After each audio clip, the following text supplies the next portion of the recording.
Welcome everyone to the Lofi Poli Sci podcast. I'm your host, Michael Pickering. That's right. Lo-fi as in low fidelity, low quality, in your face, messy as can be, global news show.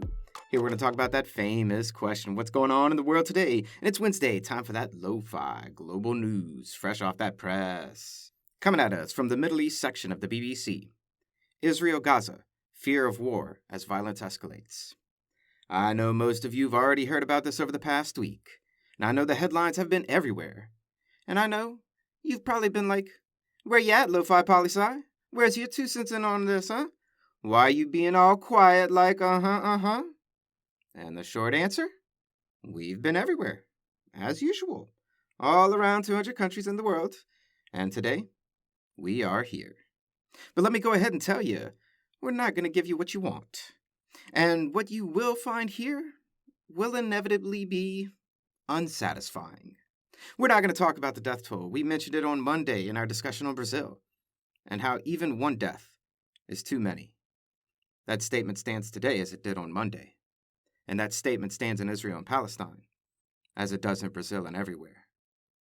Nor are we going to talk about the history of the violence and wars between Israel and Palestine and other Middle Eastern countries. You can get that from anywhere and in any story you read. And mostly, you will not get your opinion validated here today. So if that's what you're looking for, just go ahead, hit the stop button, all 5 of you that are listening anyway, and head back over to your Twitter feed and Facebook. And peace and well-being to all my human beings out there. Much love and always the best. What we're going to talk about today is the potential for change in Israel and Palestine. You see, the historical trends that we've seen in this conflict is that conflict and violence change very little at all. That the ways of the past have led to the present. And the present, well, we've seen this before. Violence doesn't solve the underlying issues. Now, I can't and won't speak for any of the sides involved here because I don't know what's in their heads. What I will tell you, though, is that in general, all people on this planet want peace and the ability to live their lives in happiness. So if we go with that, if we can assume all sides involved in this conflict would much rather no violence than violence. Now, of course, people do want more than simply that, and their path to peace and happiness do differ, of course. But we also know that the ways of the past have been wholly insufficient at bringing everyone involved to that peace and happiness. In other words, something's got to change. And Lo-Fi Nation, we've been talking about that possibility for change for the past 2 months, and really more than the past year now. In March of this year, just 2 months ago, Israelis went to the polls to elect a new national government. Prime Minister Benjamin Netanyahu secured a plurality and tried to form a new government, but could not. And now, right now, the second leading party is trying to form a government that would not include the Prime Minister's party. If this is successful and Prime Minister Netanyahu loses power, people, that's big change that we haven't seen in over a decade. And let's not forget that he's also on trial at this moment for corruption. Now rewind back to the current conflict. This conflict directly stops/postpones both of these processes. Now connecting some dots, we know that the ways of the past are wholly insufficient to resolve this long-time conflict, and violence doesn't work.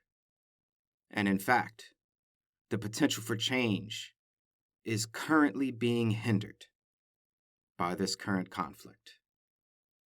And that's the Lofi Poli Sci take on it.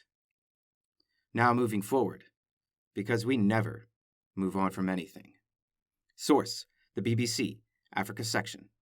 Cameroon jails transgender women for attempted homosexuality. 5 years in prison and 200,000 CFA fines, and being found guilty of attempting homosexuality and public indecency. 5 years for suspicion, as there was no evidence that any homosexual acts were committed. 5 years, the maximum sentence in just one of 31 countries on the continent that have anti-homosexuality laws.